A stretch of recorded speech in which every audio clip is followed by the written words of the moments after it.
right wing of the Confederate Army is now moving out into the battlefield, preceded by cannon bombardment. Oftentimes, prelude to the battle, a bombardment took place to soften the forces.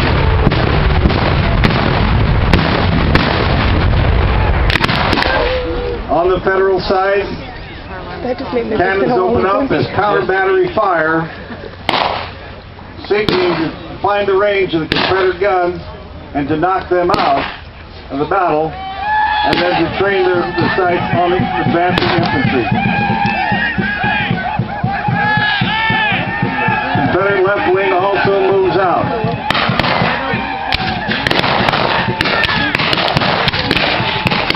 Confederate battle line is pushing back the Union skirmish line back to their defensive positions.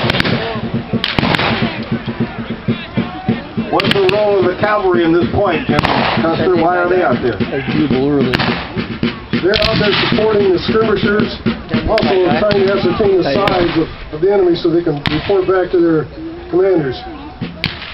Cavalry is the eyes and ears of the army, besides being a fighting force.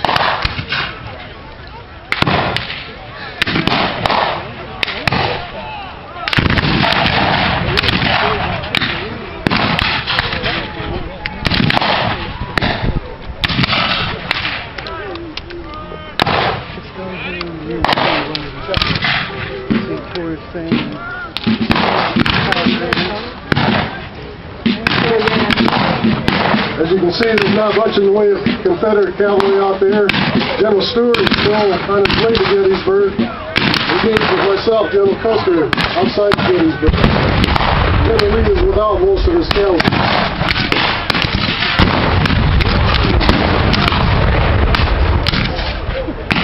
This is going to walk down to Wimpy.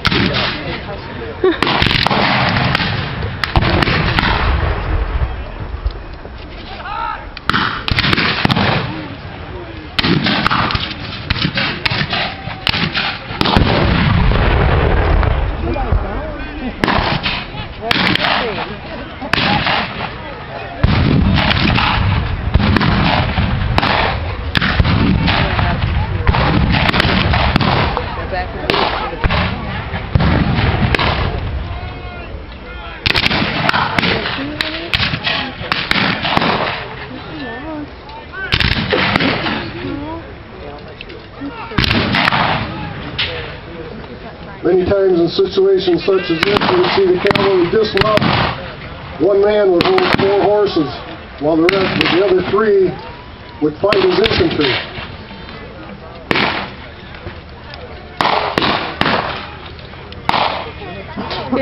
Who's the Confederate on the horse? I think it's really.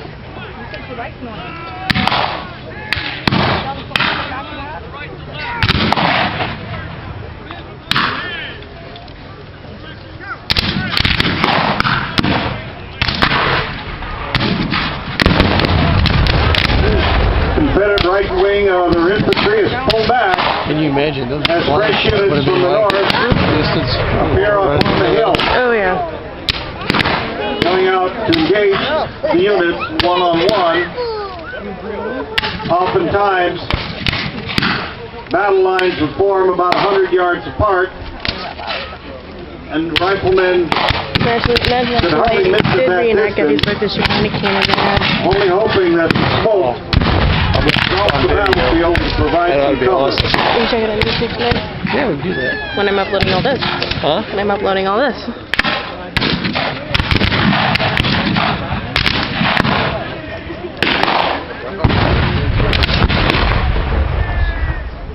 Oh, I get it now. It's 17 minutes. What? That's 23 hours, 17 minutes. I can do it. Oh, 23 hours you can do now? Standard weapons period for the infantry would be the 58 caliber Enfield or Springfield rifled musket.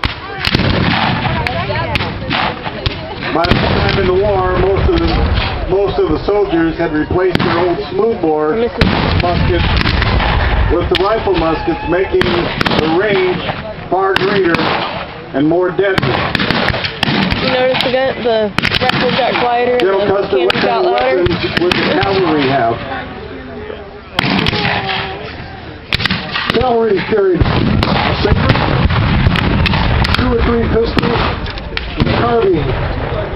My Michigan brigade, I had 2 regiments that were armed with 7-shot Spencer repeating rifles, which would make a regiment, which is about 500 men, the equivalent of a full brigade when they were dismounted.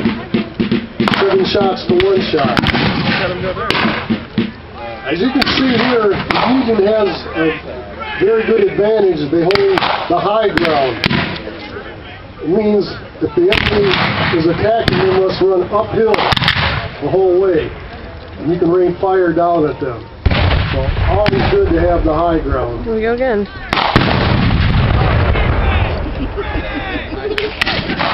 Same goes for the artillery, General Custer. The artillery can further firing from high ground to low ground.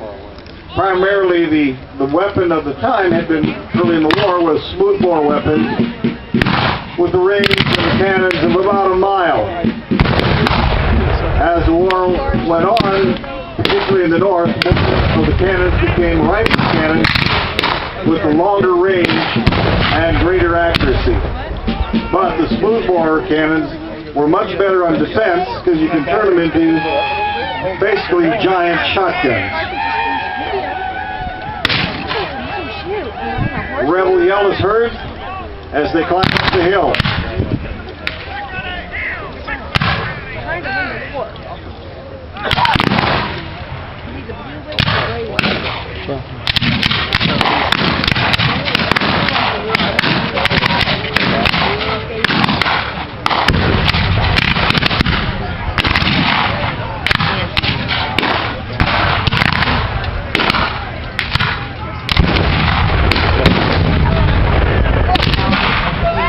As you see, the cavalrymen fired the pistols of the time fired a round ball. They were really accurate at about 10 to 20 yards. So anything fired in that, you were just hoping to hit something. Most cavalry action took place in very close contact, but not fighting dismounted. Sabers were only used as a last resort in close contact fighting. The object was not to stab his opponent, but to knock him from his animal. When a man was unhorsed, he was subject to being trampled by the other horses. The old man's horses are the enemy. I don't know if you guys want us to hang So all you had to do was knock the man off his horse, and he was Hang out around of for the battle. night part. Got killed. It'd be about 3 hours, almost 3 hours. Fine, we have our bracelets, so we can come back. Yeah, we can go to get lunch.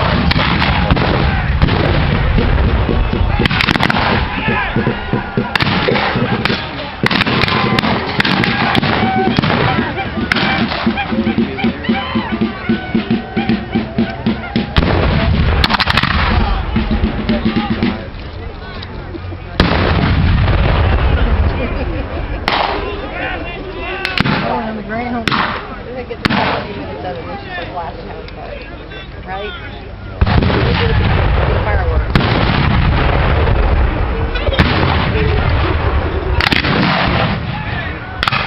Aren't you guys?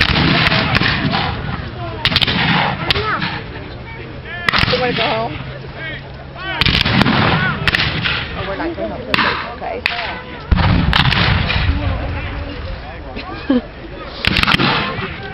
At the same time, on the 2nd of July, fighting was occurring on the north end of the field, as you see here, but Lee was attacking on the south end as well, getting started at the Little Round Top and at the southern end of Cemetery Bridge.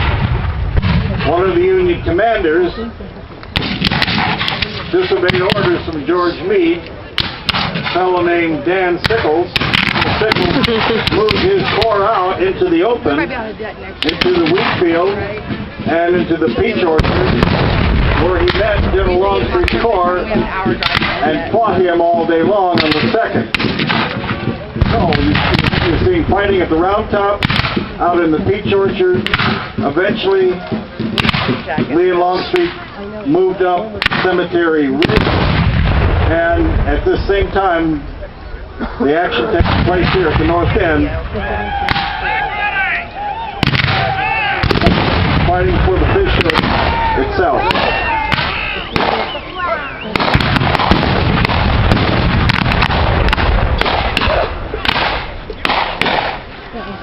I'm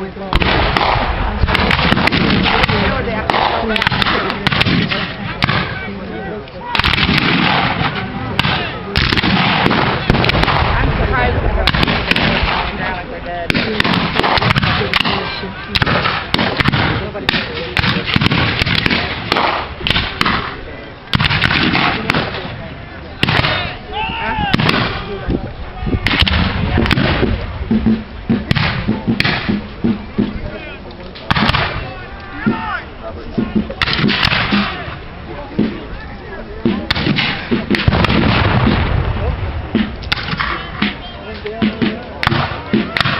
Another assault is being attempted by the left wing. It was not unusual to assault the position several times. If you got disorganized, you pull back, reorganize, and hit them again. Ooh, I saw the fire out of that one. And again, Did I saw and the again. fireball out of that one?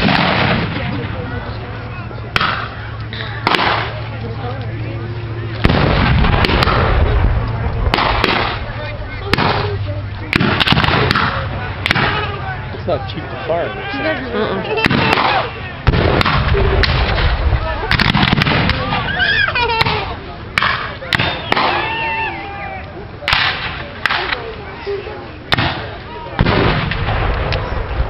Oh, there's his leg on the ground over there.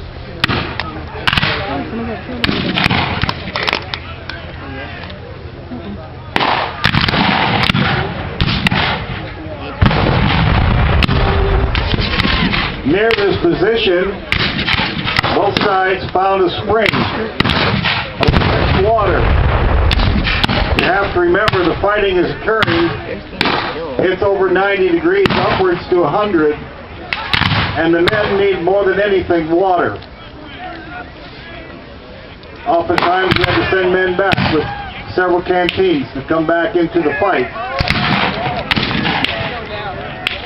Water was as valuable as ammunition to soldiers in this kind of weather.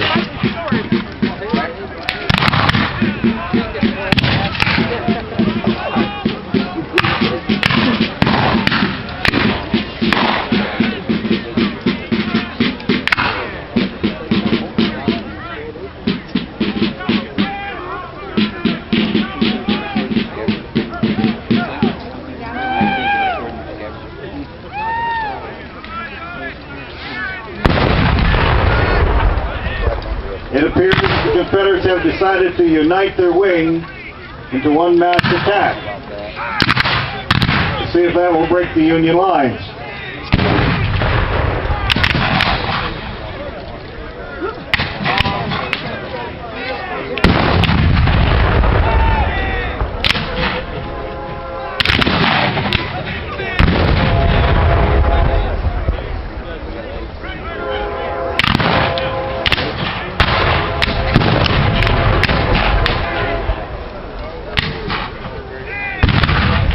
You have to remember, this is the far right side of the Union push hook. If the hook is captured and this hill is taken, the whole Union Army down the ridge, Cemetery Ridge, can be rolled up. Very vital position to hold. Look at all the paper cartridges.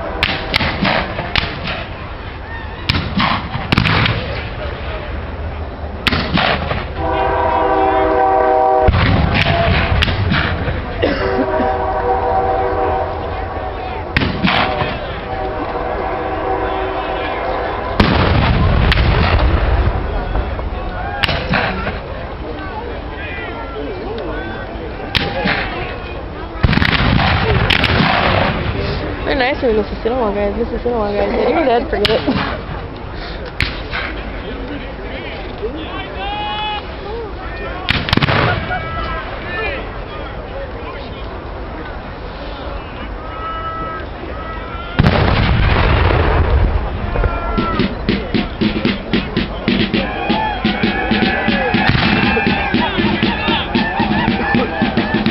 Here they come again.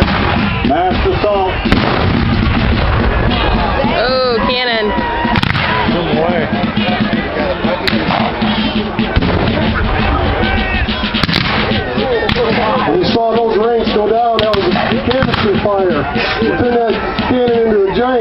gun firing 18 round field walls. The most feared weapons of the infantrymen. Many times when they fired into the ranks, there'd be nothing left but a red mist where the men were.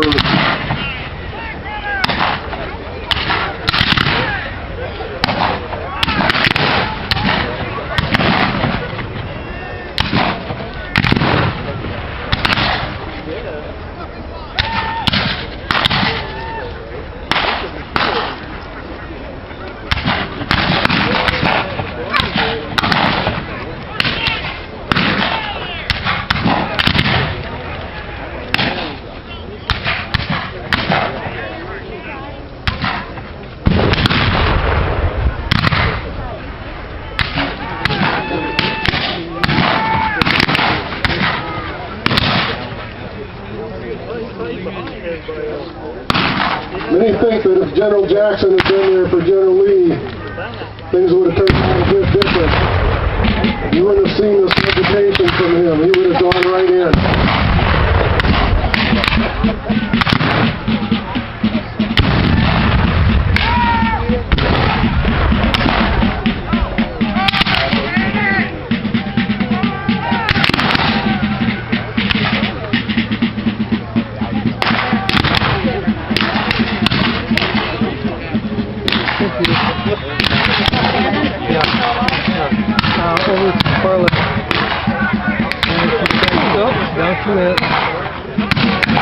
One last push proved to be fatal.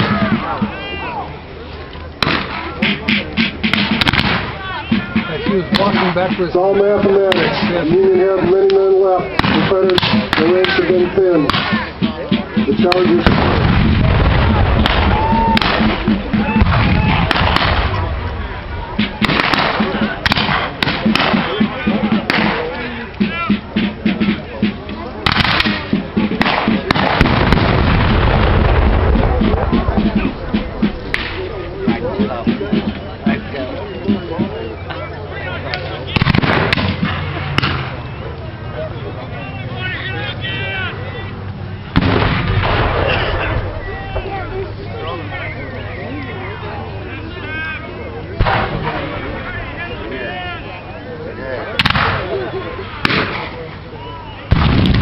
Despite the large number of casualties, you see the Confederate casualties out there, this battle continued on through the day, through the evening, through the night, even into early the next morning.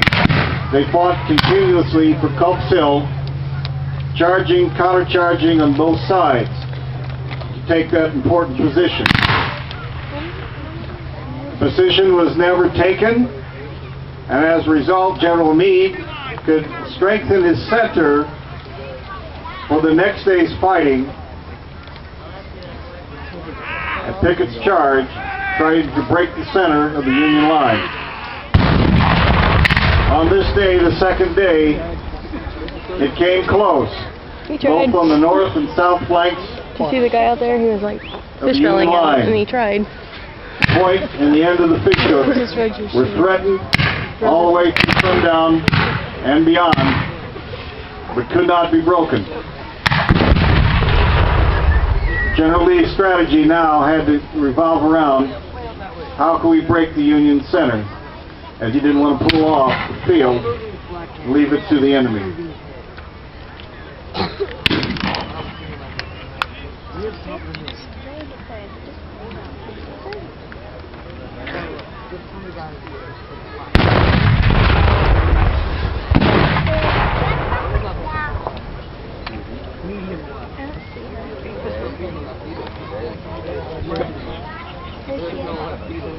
Is she laying down? Is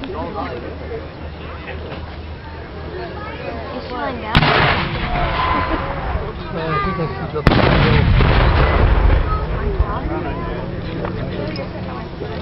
her dad up there too. Who's the heck from? He's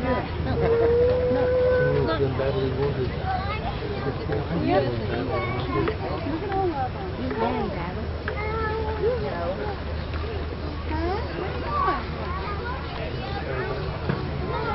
Oh, what battle were you in? Some of them's good, some of them's not. You guys way over there on the hill.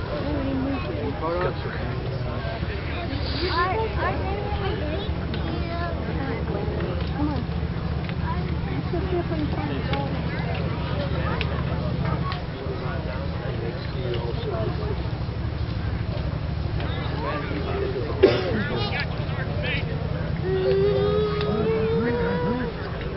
Oh, they found the Sergeant Major.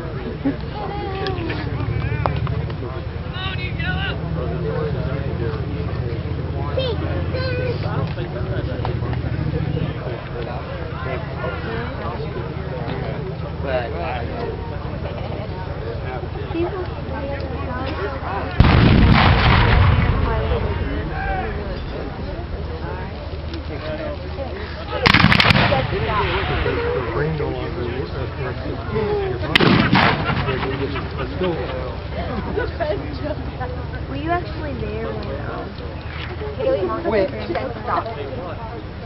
I fell for it. If you nobody wants to see my belly,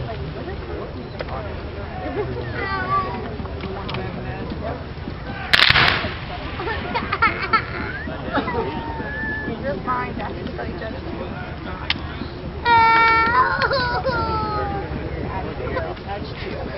Oftentimes, Civil War battles didn't end with one side winning, wiping out the other. They would just pull back and regroup, rest up, take care of their wounded, get fresh ammunition and supplies, and come back fighting again until one side or the other had enough and pulled back.